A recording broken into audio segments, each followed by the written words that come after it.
Ulo ko makarapeng sa igatagike Makapo matangi alang alakarakan Yang maringal ako sa malijolure Yarang ukal salyang tabarakan Di ba ere, di ba ere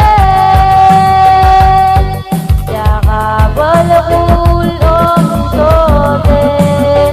Bay diungil, bay diungil Om lamalami om marolse Tentang modak, tentang modak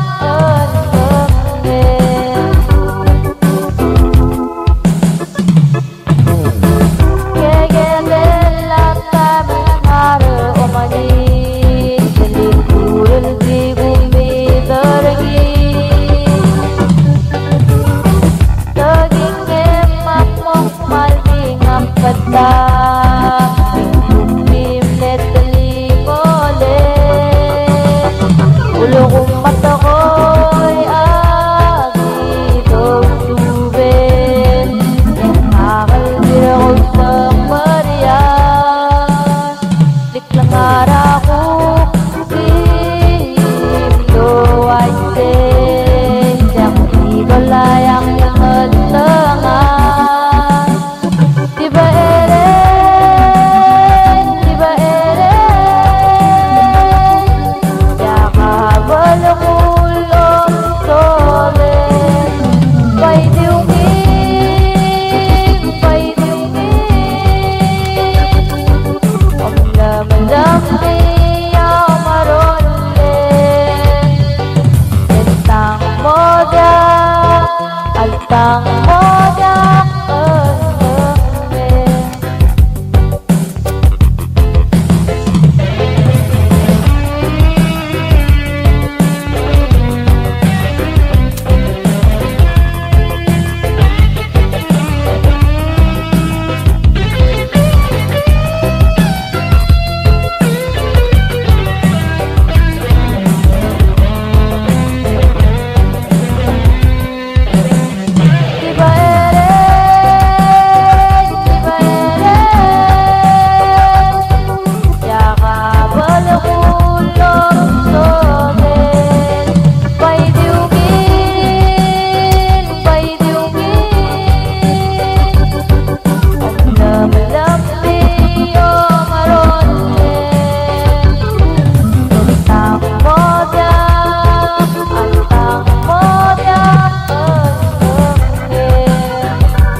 Ulo kong mata ko'y